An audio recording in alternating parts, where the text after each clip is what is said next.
Hello and welcome to Pushing Back, Ukraine Daily Brief.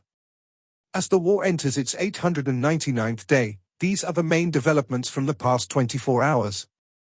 The update from the General Staff of the Armed Forces of Ukraine. Russia has lost approximately 592,000 troops in Ukraine since the beginning of the war. The number, which has not been independently verified, includes 1,080 casualties over the past day. According to the released Ukrainian figures, Russia lost 3 tanks, 5 armored combat vehicles, 65 artillery systems, 3 multiple launch rocket systems, 1 air defense system, 73 drones, 1 cruise missile, 66 vehicles and 1 pieces of special equipment. The Russians launched 71 combat clashes and carried out 45 airstrikes, including 62 anti-aircraft missiles on the territory of Ukraine. They also used 229 kamikaze drones and carried out 2,300 attacks on the positions of Ukrainian troops and settlements using various types of weapons. In its latest intelligence update, the Institute for the Study of War. Ukraine's operation in Kursk Oblast has allowed Ukrainian forces to at least temporarily seize the battlefield initiative in one area of the front line and contest Russia's theater-wide initiative. The Ukrainian operation in Kursk Oblast and further possible Ukrainian cross-border incursions force a decision point on the Kremlin and the Russian military command about whether to view the 1,000-kilometer-long international border with northeastern Ukraine as a legitimate front line that Russia must defend instead of a dormant area of the theater as they have treated it since fall 2022. Moscow's response may require the Russian military command to consider the manpower and material requirements for defending the international border as part of its theater-wide campaign design and can therefore impose long-term operational planning constraints that Russia previously did not face. Geolocated footage and Russian and Ukrainian reporting from August the 10th and 11th indicate that Ukrainian forces advanced westward and northwestward in Kursk Oblast, although Russian sources largely claimed that Russian forces have stabilized the situation. The hastily assembled and disparate Russian force grouping responding to the Ukrainian incursion into Kursk Oblast is comprised of Russian units likely below their doctrinal end strength and ill-prepared to establish the joint command and control structures necessary to coordinate operations. Russia's redeployment of battalion and lower-level units rather than full brigades and regiments to defend in Kursk Oblast is likely contributing to Russian forces' difficulty in quickly establishing effective command and control in the area.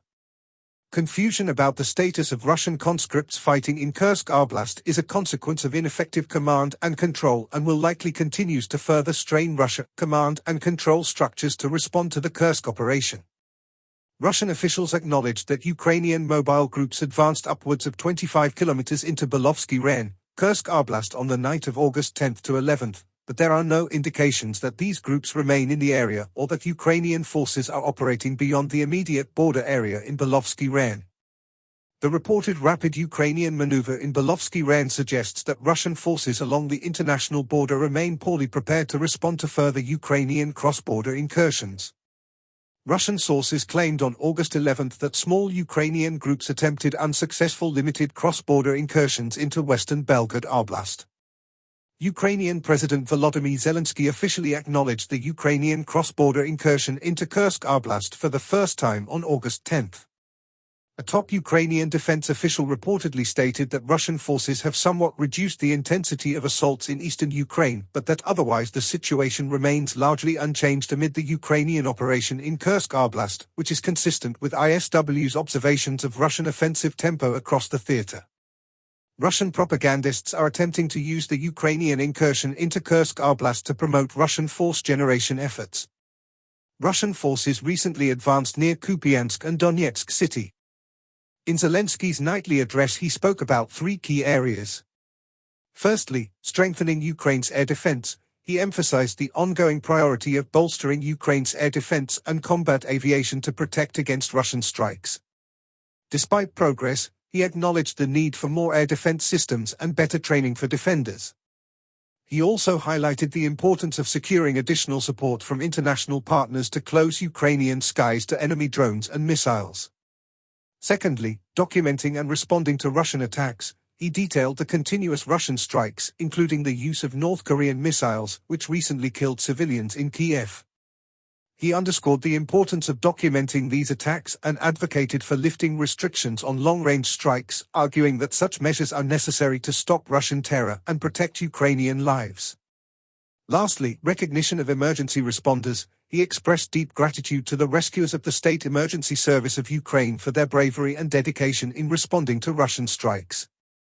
He specifically acknowledged individuals and teams from various regions for their work in rescuing people, clearing rubble, and extinguishing fires, highlighting their vital role in saving lives across Ukraine.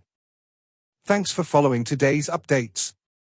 Please don't forget to like and subscribe for more content. We'll return tomorrow with the latest news on the ongoing conflict.